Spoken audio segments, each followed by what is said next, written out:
All right, draft day is finally here. The final show before the draft. Let's talk about a little bit of the noise. Let's talk about a talking point that's emerged that if you've listened to this show, we talked about a couple of weeks ago. And let's talk about the dream duo for me.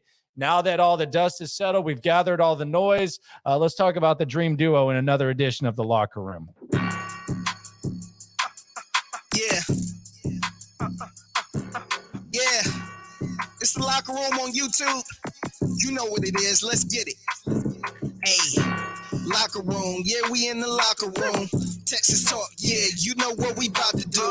Localize every angle's what we really do. We the source. We the pulse of the city too. Landlocked. Got the game in the headlock. All right, so it's right here in front of us, the draft, and there's a lot of chatter. Obviously, the Texans aren't getting Bryce Young. It seems like we've accepted the inevitable there, and it's not going to happen. So what could have been a Bryce Young party is no longer a Bryce Young party. It is the Locker Room, number one source for Texans daily digital content. I am Landry Locker. You can hear me Monday through Friday, 10 to 2 on Sports Radio 610, 10 to 2 Central on the Odyssey app. So according to Peter Schrager and according to most, the Texans' decision right now is down to three guys.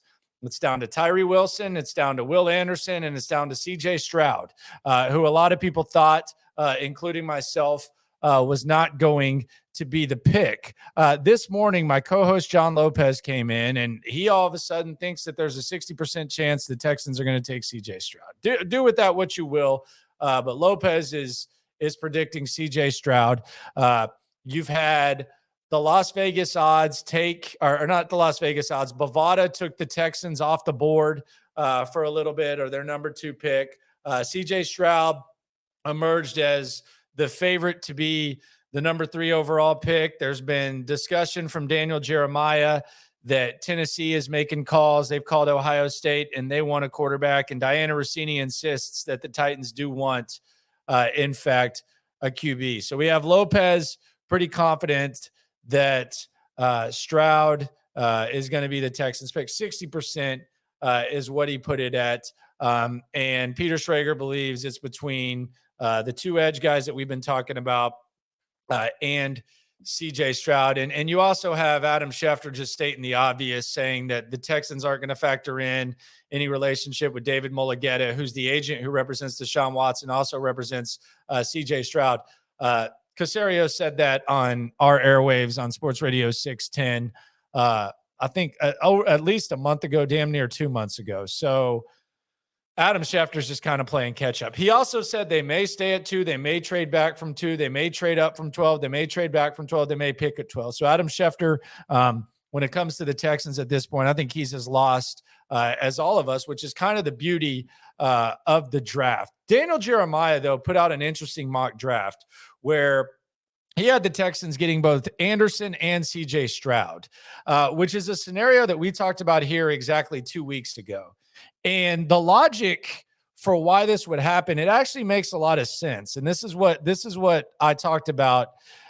If the Texans are arguing about Will Anderson or CJ Stroud, then the chances are both sides are making good points. And maybe if there's a divide with the extra draft equity they have, the Texans could just say, wait, is there any chance we could get both of these guys? Because this half of the room thinks that CJ Stroud's a franchise quarterback. This half thinks Will Anderson's a franchise defensive player. So is there a chance we could use all the extra draft equity we got and get both of these guys? So it makes sense that maybe they would entertain that possibility if there was a divide and if both sides kind of were buying what the other side was selling while standing firm on what they believe in. So Daniel Jeremiah threw it out. We talked about it. It's interesting. Mock drafts are mock drafts. Shouldn't be taken too serious. It's about a path. But Daniel threw that out there. And we had actually talked about it before on here. Here's what I think about these top 3 picks. I was a Bryce or bust guy when it comes to quarterback. We talk about, this quarterback class. Is it closer to 2020 where you had Trevor Lawrence and then you had Trey Lance, Zach Wilson, Mac Jones, and Justin Fields? Or is it closer to 2018 where you had Joe Burrow, Tua, and Justin Herbert? Which one is it? Because when you draft a quarterback that's not the top guy, a lot of times that's kind of the question you got to ask yourself. And it's a situation, as we've talked about, that DeMeco Ryans has been in during his time in San Francisco. I personally am not a CJ Stroud guy. I think the questions about the system, I think the questions about how he would play on a team like this without top tier receivers on top of the other stuff. I like CJ Stroud. I think he seems like a great young man. I'm rooting for CJ Stroud unless he goes to the Colts or Titans. But as far as using the number 2 overall pick, I do not feel that CJ Stroud would warrant that. And you also have to keep in mind that there is next year's draft class, and you do have an extra first round or an extra draft equity for next year's draft class. So you're not just comparing CJ Stroud to Davis Mills and the other quarterbacks. You're kind of looking ahead and looking at Drake May and looking at Caleb Williams and looking at some of these other guys. And when you take that into account, and you take into account that there's opportunities to fix other things on the football team and get guys that maybe you feel better about that can make bigger impacts, I think it's a good reason to pass on CJ Stroud. So that's what I would do. The scariest pick for me, though, even with CJ Stroud being taken into account, is Tyree Wilson. If the Texans took Tyree Wilson, I think this would be kind of a repeat of last year, where Aiden Hutchinson probably should have been the number 1 pick, but you almost talked yourself into Travon Walker, who had a couple good spurts last year with the Jacksonville Jaguars. Actually, if you want to talk about it, Travon Walker, if he doesn't throw down Davis Mills in the Texans-Jags game last year, we might be talking about the Texans having the number 1 pick. That's something nobody's talking about. But Travon Walker, I don't think he's as good as Aiden Hutchinson. I think most people would agree on that. And I feel like we're taking the guy with the potential, the guy with the traits, and we're putting him above Will Anderson if you make that pick. And I would just feel more comfortable with Will Anderson, much like I would have felt about Aiden Hutchinson. My dream duo, my dream pair heading into the draft. And if you're at the draft party, come by, say hi. Also going to have a live stream here. My dream duo would be Will Anderson at number 2. I think he's the safest. I think he's going to be a really good player.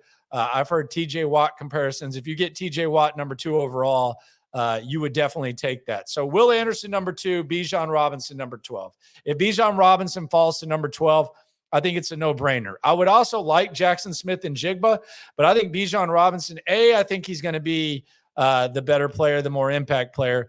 B, I think he's less quarterback dependent. So in the short term, he helps you out depending on if you do pass on the quarterback. And I also think he's just going to be fantastic. I don't think they even have that chance. But if we're talking about a realistic-ish dream duo, give me Will Anderson and give me Bijan Robinson 212 and call it a night. You got the billboard, Will Anderson, Bijan Robinson up there.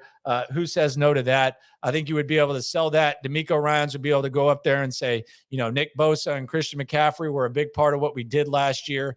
And we got a quarterback a little bit later, and we had Jimmy, and they were carried by their supporting cast, complete football team. I think it would be an easy sell, Will Anderson and Bijan Robinson. But if Bijan's not there, I would like Jackson Smith and Jigba. But that's my dream duo. What's yours? Put it in the comments. Subscribe, like. If you're at the draft party, come through. Say what's up. It's going to be a fun time. About to roll out there. We'll be live after the draft, 10:30. Let's get it. It's draft time. Appreciate you for coming in the locker room. It's the most fun time. We're about to get some clarity. Cabin fever's about to end. Yeah. Yeah. It's the locker room on YouTube. You know what it is. Let's get it. Hey, locker room. Yeah, we in the locker room. Texas talk. Yeah, you know what we about to do. Localize every angle's what we really do. We the source. We the pulse of the